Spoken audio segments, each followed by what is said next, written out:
We are back with another video in our series of where we're taking some questions from you guys, kind of like we do on our short form videos that you might find on YouTube Shorts or TikTok, but really deserve a longer answer than what I can give in just a minute or two on those platforms. So we're going to talk about this here. This is a really common question that we get from people that are asking about how to make their YEV specifically a little more warm and thick and round and fat and more like an acoustic type sound.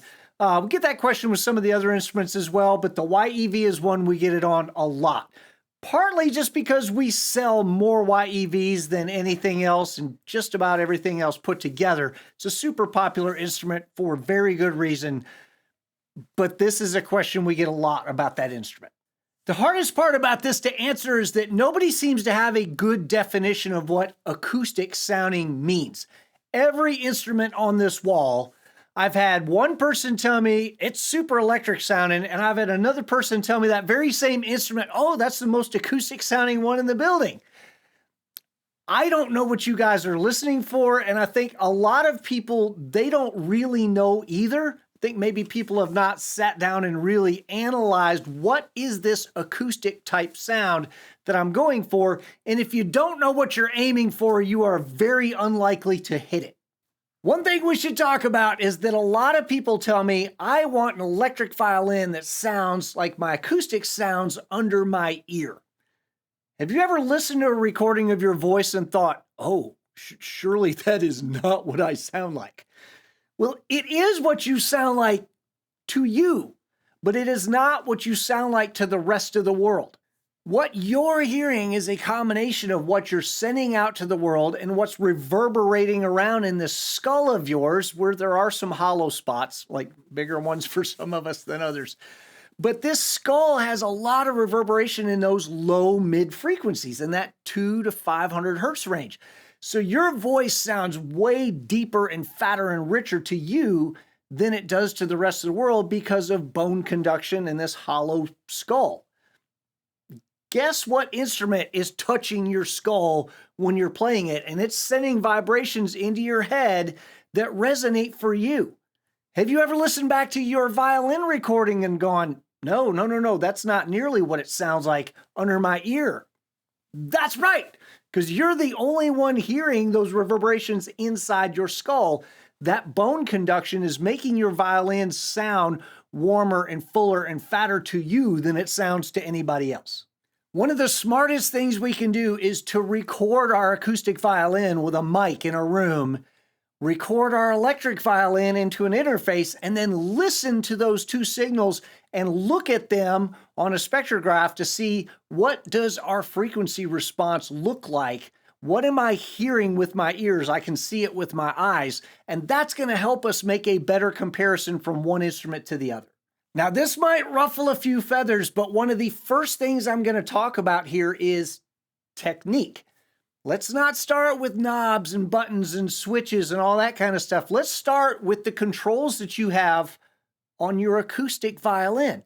When you first started playing your acoustic violin, if you heard a sound you didn't like, did you look for a knob or something? No, there wasn't any knobs to turn. You're the knob. You're the knob. That's not very nice. So you have to make adjustments with your right hand or your left hand. Are we going to change bow pressure? We're going to change where the bow is on that string. We're going to change bow speed. Are we changing the pressure of our fingers? All of those technique type things that you learned how to make adjustments to the sound on your acoustic, those same tools are going to apply to your electric. I want you to just plug into a straight amp and play with your electric violin. And I want you to change your technique to change the sound of the instrument. Don't reach for a knob. Make it sound brighter with your hands. Make it sound darker with your hands. Make it sound less screechy with your hands. Make it sound richer with your hands. You will learn that you have a lot of control over the sound of that instrument, and your electric may react to you differently than your acoustic does. You have friends like this, right? You've got friends that you can joke around with, and oh, they're super cool with that. And other friends that when you joke around, they're like, yeah, I don't really respond well to that. Instruments are like that too. The technique you developed on your acoustic may not directly translate to your electric. All those skills that you learned to make your acoustic sound different, those skills will still apply, but you might have to use them in a different way. My professor at Illinois used to say that we get so excited about all these knobs and switches and buttons that we forget that we play an instrument. Play the instrument first. Touch the knobs second. So some of you are like, Matt, why did I buy an electric violin if you're not going to let me touch any of the knobs, right? We'll get to that. But the first thing you've got to understand that effects on your violin are like medication for your body. Like every medication you take has a thing that it's designed to do, and then it has a bunch of side effects. Like say you got a headache, so you take an ibuprofen for your headache. But ibuprofen can cause stomach irritation. So you take a Tums for that. Well, Tums can cause constipation. You didn't know we were going to talk about this in the violin video, did? So then maybe you take a stool softener for that. But a stool softener can cause throat irritation. So now you're taking... So really the root of the problem, the reason I have a headache is because I'm dehydrated. I don't have to be on 5 medications. I need a glass of water. So we want to address the root cause of the issue. And sometimes the root cause of the issue is technique, not EQ or different effects. So we want to address the root cause, start at the very source, fix those issues. And then when you have an effect that you put in, that effect is going to do a thing, but it's also going to cause some side effects. Like you might hear some bow scratch when you start playing your electric. Now, you get it when you're playing your acoustic too, but it doesn't project very well, so we tend not to notice it as much. But bow scratch is a high frequency thing. So you're like, okay, I'm going to cut some high frequencies. I'm going to get rid of that bow scratch. The problem is that sparkle also lives in those high frequencies, so now your violin sounds kind of dull. So you're like, well, I need an exciter. So you're going to start messing with an exciter or something to get some more of that sparkle in there, but then that's causing other problems. So you're going to end up with 4 or 5 pedals on your pedal board, and maybe the root cause is that you didn't have the right preamp in place and you had an impedance mismatch and you had a signal to noise issue, which you also haven't fixed, but you've got 5 additional pedals on your pedal board and all the issues that come with that. All right, at this point, we should probably address the elephant in the room. If you're out looking for a vehicle and you want to haul some rocks across a field that's muddy a lot of time, you're probably going to ask for a pickup truck with 4-wheel drive. If you're trying to transport 5 or 6 kids to school every day, you're probably asking for a minivan, right? You want to have the right tool for the job. Not all vehicles are created equal, right? Some have a given purpose and others have a different purpose. It would be really silly to call up the dealer that you bought your sports car from and ask them, hey, is there some sort of aftermarket add-on I can put that's going to help me put a whole drum kit in here? They're going to go, dude, why did you buy a sports car if you're hauling drums? Every acoustic violin sounds a little different from every other acoustic violin, right? That's why we kind of spend a lot of time trying to pick our instrument. Well, there are bright acoustic violins and there are dark acoustic violins, and the difference is kind of like that. There are bright electric violins and there are dark electric violins, and the difference is larger. There's a larger sonic palette on this wall behind me than you're going to find on any wall in an acoustic violin shop. If you want a bright, clear, clean sounding electric violin, the YEV is a great choice. If you want a dark, rich, fat, round sounding electric violin, the YEV is not the most typical choice if you're trying to get that type of sound. There are some of these instruments that are much darker and rounder and warmer and fatter that would probably be much easier to get that sound than trying to push a YEV in that direction. Now, not all is lost. We can warm up and fatten the sound of any of these instruments. You just have to realize you're only going to be able to push a violin so far from where it is before you kind of get yourself in trouble trying to turn it into something it doesn't want to be. Now we have finally arrived at EQ. We're going to start talking about knobs and buttons. You're like, oh, thank God he's not going to tell me to practice more. I am probably going to tell you to practice more, but we're okay. What EQ is turning up and down your signal, but not your whole signal, parts of it, and the parts are defined by which frequency range we're in. So EQ would be turning up or down the lows or the mids or the highs, not just the whole signal, right? So if I feel like I have too many highs, I can turn those highs down.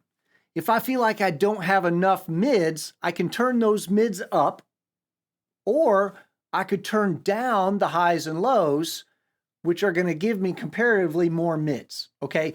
Now, in general, we like subtractive EQ more than additive EQ. We've got a whole video about all that, but just in general, think I would rather do cutting than boosting, and I'm probably making 4 or 5 cuts for every boost I do. We do occasionally boost, but let the default be cutting, okay? One of the hard things about doing this is that we don't have good sound words in English. We end up using shapes and colors and textures and temperatures. The thing is, I don't have a button on my console that says warm on it, right? Now I've got some EQ, and if I talk to a bunch of people and maybe average out their answers, warmth kind of lives between maybe 200 hertz and 600 hertz or 500 hertz, somewhere in that range. Now, all of these frequencies are double-edged swords. We will call it warm if it has the right amount of 200 to 500 hertz. If I've got too much of that, it could be muddy and kind of indistinct or, woofy. If I don't have enough of that, it might sound like cold or thin. So all of these are a double-edged sword. We're trying to find that Goldilocks spot in the middle, right? That frequency range is also pretty crowded. Just about every treble clef instrument wants to live in that space. Pretty much every human voice has a huge 200 to 500 component in it. And a lot of the rooms that I've mixed in are pretty reverberant in that space. So we will end up cutting a lot of instruments in that 200 to 500 hertz space. And unless your name's the one on the marquee, if you're a side person, there's a pretty decent chance that you're going to have less of that 200 to 500 in the signal that goes out to the world than you originally put in there, right? As an audio engineer, it's really common for me to make 2 frequency cuts, sometimes even before I hear your instrument, right? I got a violin. I'm going to make these little adjustments. I'm going to listen to it. I may change what I just did, but it's usually a pretty good starting point. The first thing I'm going to do is I'm probably going to high pass you around 200 hertz, depending on how many strings you've got. And I'm probably going to scoop out between 200 and 600 hertz, 200 and 500 hertz. Again, once I listen to you and then I hear you in the context of the rest of your ensemble, I'm going to make some adjustments to that. But that's generally a pretty safe bet that I'm going to cut into that. And that cut usually holds. So again, even if we put a lot of 200 to 500 in our sound, what goes out to the world is probably going to have a little bit less of that than what we had hoped for when we were mixing this thing in our bedroom, trying to get that perfect tone. Now, there are 2 other frequency ranges that I take a really hard look at when I'm looking at electric strings. One is around 1K, sometimes a little south of that, sometimes a little north of that, but it's right around 1K or 1000 hertz. And that's where we hear sort of that nasal sound, or it could be, you call it honky, or if you hear a really cheap violin, it's going to have a lot of 1K in it. Again, it's a double-edged sword. We try to find the Goldilocks spot. Too much 1K can get like nasally or honky or cheap and kind of fatiguing.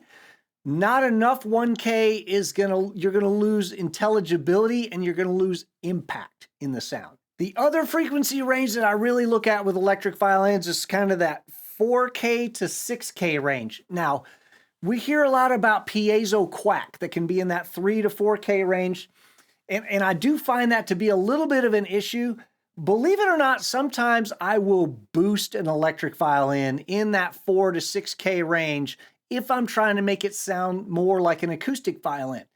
If we listen to an electric and we listen to an acoustic and we study the RTA, the real-time analyzer, the spectrograph of that sound, you're going to find that with the YEV, it actually rolls off more in that 4 to 6K range than an acoustic violin does. An acoustic violin's going to have a little hole kind of somewhere in that 800 to 1K range. And then it's going to hold a little steadier in the 4K to 6 or 8K range before it starts to roll off. Electric violins, especially the YEV, tend to roll off a little sooner than that. So if I want an acoustic sound out of my YEV, I'm probably going to high pass up to about 200. I may scoop a little between 200 and 400. I'm going to scoop quite a bit around 1K, maybe a little south of that. And I'm actually going to boost some highs. And you're going to find that it's going to make the EQ profile for my electric and my acoustic get a lot closer to each other. I'm going to demonstrate that for you real quick. I played an acoustic violin into a mic here in the room. I played a YEV into an interface, and then we're going to set up the EQs, and I'm going to show you what the raw EQ on each one of those signals is, and you'll be able to see what I'm talking about.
This is one reason it's really important to record your instrument and listen back to it when you're not playing it, so that you can get a much better approximation of what the audience experience is going to be, and you can try to match those things up. Now, we're not talking about all the intricacies of tonality, like, yes, I can hear the wood in the acoustic and it's not there in the electric.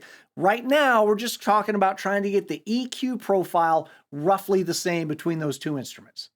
Now remember, your electric is not going to sound like your acoustic because it's not your acoustic. It would be really weird if it did, because these are two different tools for two different jobs. But we can start trying to get to where the electric is going to plug the same sonic hole that the acoustic does, and I think you're going to be happier after we work through this. There is a time component to hearing your acoustic violin. Notes last a little longer than they do with an electric, because you've got sound bouncing around in this little wooden box that you've got under your ear, and then it's bouncing around the room that you're playing in, and it gets kind of smeared by the time it gets back to your ear, right? We've got the initial sound, we've got the sound bouncing around the box, we've got the sound in the room. If we hit a really hard transient, there's actually some like smush to all that you don't get with an electric unless you add it in using reverb or delay, and it's going to help smear that sound a little bit and give it more of the same type of profile that you're hearing with your acoustic.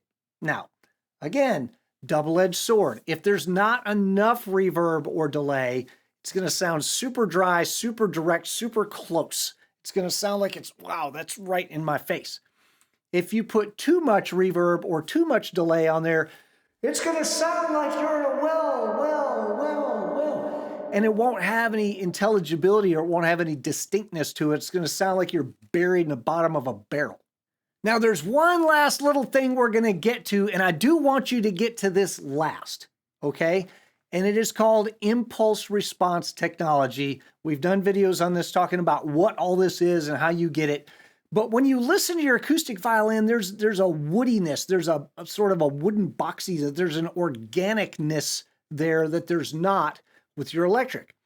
We can add that back in using impulse responses, but a lot of people go to that first instead of dealing with EQ and instead of dealing with reverb and getting the time components right of this. And I think they're cheating themselves and they're cheating their audiences out of a good experience. I don't want the IR to do the heavy lifting. I want technique, EQ, reverb. I want those to do the heavy lifting. The IR is just kind of going to be the icing on the cake. And then I think you're going to be much less dependent on that IR. You'll find that, gosh, once I've got my EQ right, I can throw just about any IR on here and feel pretty good about it because I don't have to mix it in at 100%. A lot of these IRs, if you blend them in 100%, they kind of sound like you're trying to play a trick on somebody. If you blend them in at 50% or less, it's not so much in somebody's face that, oh yeah, well, there's an IR on that. It just sounds really organic and natural, and it sounds clean and familiar, but it doesn't sound like, oh yeah, we sort of made this happen with a trick. Does that make sense? I want to get the bass sound right. And then once you put just a tiny bit of IR on there, you're like, oh, that was the last little thing that it needed.